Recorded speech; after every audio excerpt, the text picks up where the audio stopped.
Situated between Key Largo and Marathon in the Florida Keys, Islamorada is a village of islands known as the sport fishing capital of the world.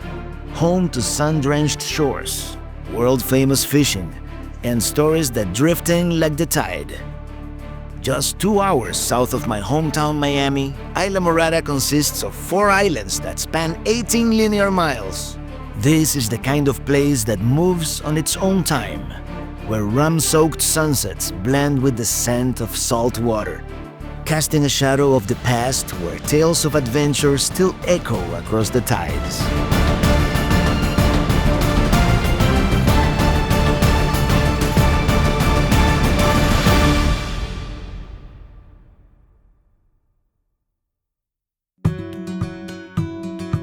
Nothing wakes you up like the ocean breeze and the boat ride into Islamorada's underwater world. Here the water is clearer than truth, and what lies beneath? That's for the daring to find out. This is where the island hides its most vibrant secrets.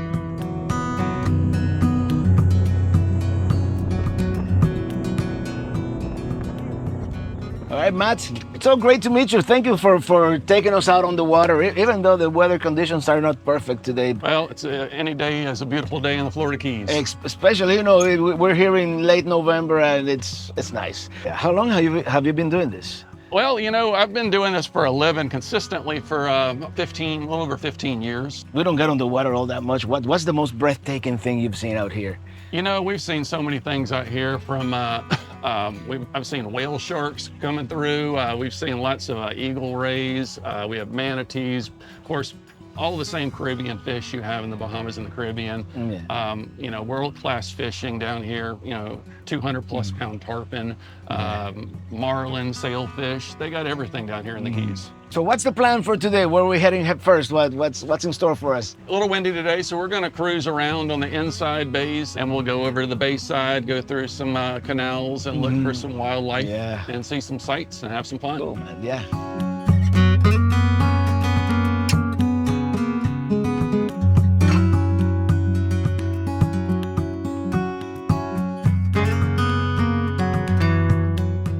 We're actually headed towards the world-famous Islamorada Sandbar, also known as Whale Harbor. This place in the afternoons is very popular. Summertime, even the mornings, starting around 10 or so. But you'll have up to 300 boats here on the weekend. Well, as far back as I can remember, I wanted to come to this sandbar. Like Tony Montana would say, it's paradise, man. I'm telling you, it's paradise. It's cold. It's freezing by Florida standards.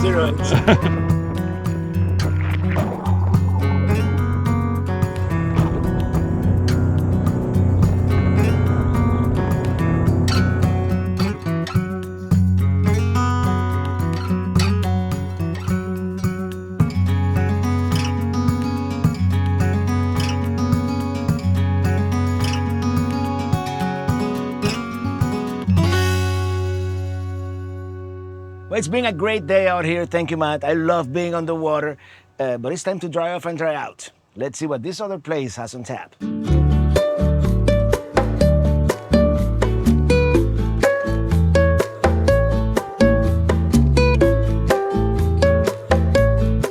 On an island this laid back, you would think time would drift like the tides themselves. But here at Islamorada Brewing Company and Distillery, they bottle it, they age it, and give it a twist.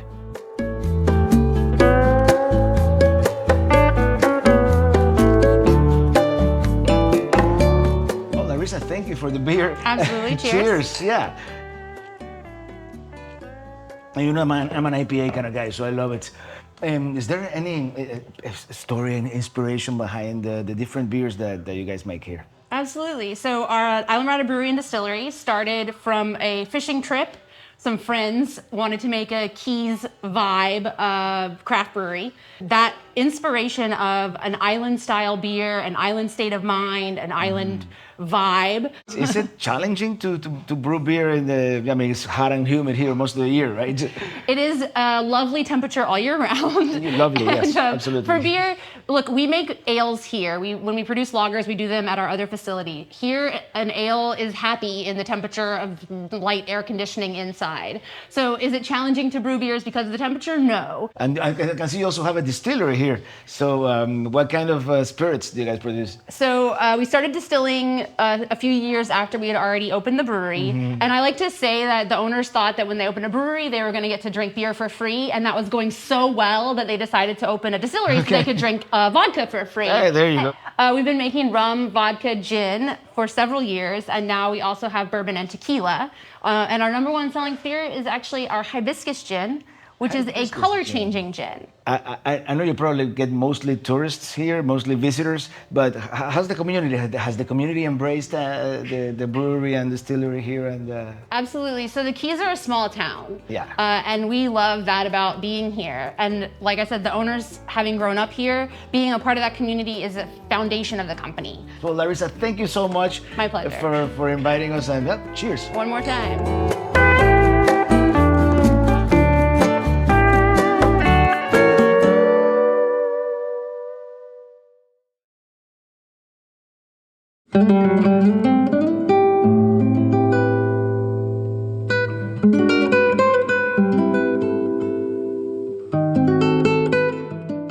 Here at Founders Park, the island rolls out a welcome that is simple, easygoing, and about as natural as it gets. It really is the perfect way to wrap up the day. The water, the sky, the trees, they're here to remind you that Islamorada isn't a place to visit, it's a place to melt into.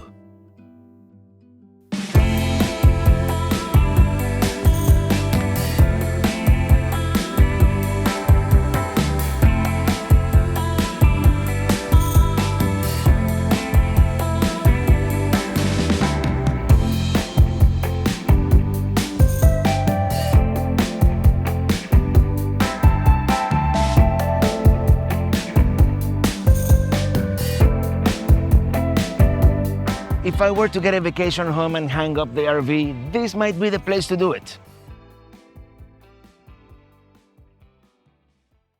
Some folks come to Islamorada to fish. Some come to meet the fish face to face. Robbie's Marina, where tourists and locals alike discover the thrill of feeding a tarpon larger than your grandma's Great Dane.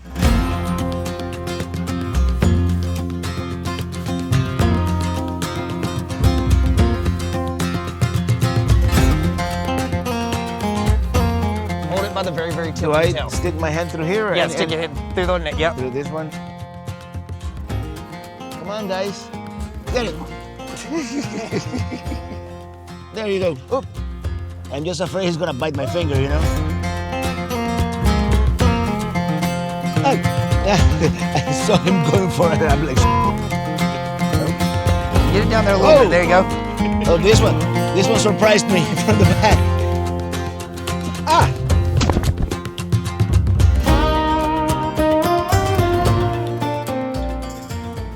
Sitting down at Robbie's with Billy isn't just lunch, it's an education. From the locals' love for the sea to pirate lore, every dish comes with a side of stories. Some true, some might have grown a little with time.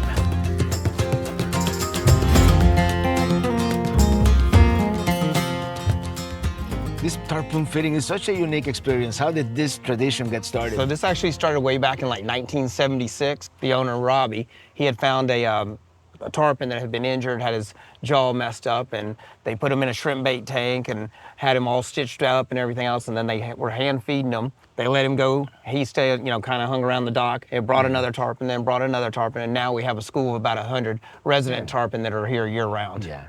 I know that this was a little out of my comfort zone, but most people love it. How do you feel with the reactions of people, you know, Oh, feeding the people love tarpon? it. They're super excited. They can't believe that you can sit there and hand feed this fish that's going to jump up out of the water, you know. Anything that you've seen out of the ordinary, like people feeding the tarpon, like The biggest thing at the dock is that, you know, we have all kinds of wildlife that comes up to the dock. You know, you get the brown coastal pelicans that come. We get occasionally manatees that come up as well. I know those pelicans get a little bit aggressive sometimes. They can get aggressive. They just Have you ever had anybody feed the pelican instead of the tarpon? So we can't feed the pelicans. They're actually protected under the Migratory Bird Act.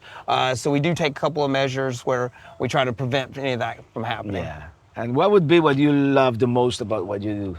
The best thing about Robbie's is it's family owned. It's been family owned since 1976.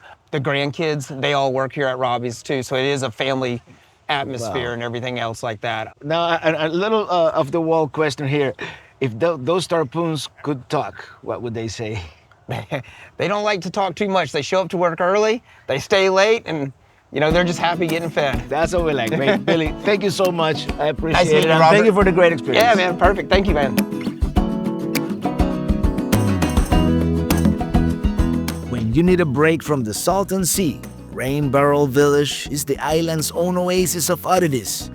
Part market, part gallery, part roadside curiosity. Here you'll find everything from handcrafted art to the kind of souvenirs you never knew you needed.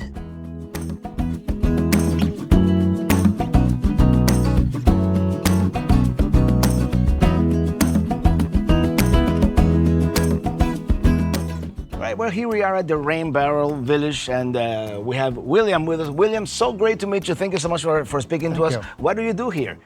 I'm a glass artist. Glass artist. And the form of work that I do is called lamp work. Lamp work. How does that differentiate from other types of? Because we take the glass and we bend it. Out of all these pieces you've done, which one is the one that is closest to your heart? The one that you feel the most, like? Would you like to see a piece? Yeah, absolutely. Yeah. Here's one of my favorites. Oh, wow. Oh, that's beautiful. How long would it take you to sculpt something like that? That's about a half day. Half a day. Mm-hmm. William, I would love to see you perform your craft. So, do you mind if we take a look? Absolutely. All right. Well, thank you. Let's do it.